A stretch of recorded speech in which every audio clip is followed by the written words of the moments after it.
지금 다니는 직장에서 얼마나 더 오래 일할 수 있을까? 걱정 없이 안정된 직장 생활을 이어갈 수 있는 고용 안정성에 대해 누구나 한 번쯤은 고민해 보셨을 텐데요. 일론 머스크가 트위터 직원 3,700명을 하룻밤새 해고하겠다고 할 정도로 미국은 해고가 자유롭기로 유명하죠. 그렇다면 우리나라의 고용 안정성은 적어도 미국보다는 낫지 않을까요? 결과는 전혀 달랐습니다. 미국과 한국의 연령별 중위 근속연수를 비교해봤더니 미국은 나이를 먹을수록 근속연수도 쭉 증가하는 데 반해 한국은 중년 이후로 근속연수가 급격히 하락하는 모습을 보였습니다. 우리나라는 중년 이후로 같은 직장에서 계속 일하기가 미국보다 어렵다는 거죠.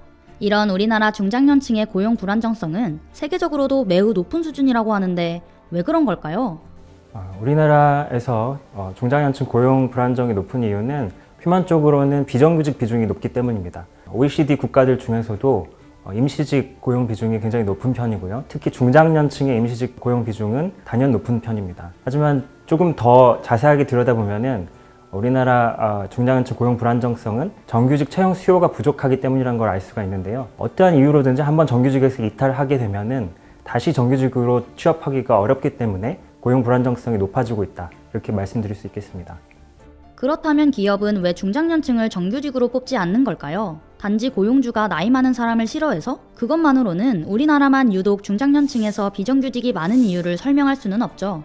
보다 근본적인 원인의 하나로 정규직의 과도한 연공서열형 임금 구조를 들 수 있습니다.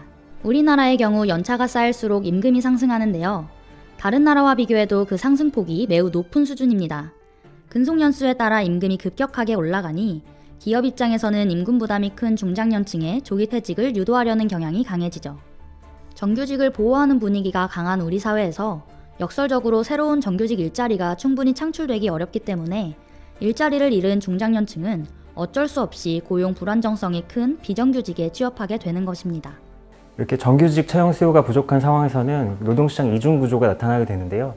정규직에서 계속 머무를 수 있는 분들은 높은 임금과 특히 연공 임금과 정년까지 안정성을 보장받을 수가 있습니다. 그런데 한 번이라도 이러한 일자리에서 이탈하게 되면은 재취업 시에 심각한 어려움을 겪게 되고요. 이 어려움 때문에 생애 주기에 걸쳐서 계속 격차가 확대되는 이러한 양상들이 나타납니다.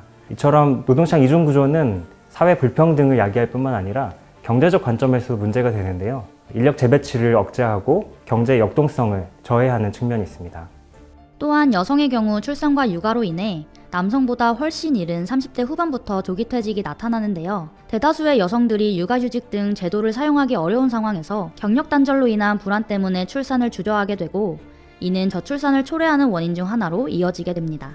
물론 이를 해결하기 위해 다양한 논의들이 진행되고 있죠. 그중 하나가 바로 정년 연장을 통한 중장년층의 고용 안정화인데요. 정년 연장은 현재 상황에서는 근본적인 해결책이 되긴 어렵습니다. 실제로 우리나라에서 정년을 다 채우는 남성 근로자는 4명 중 1명에 불과하죠. 심지어 여성의 경우는 겨우 7%만이 정년을 채우는 것으로 나타났습니다.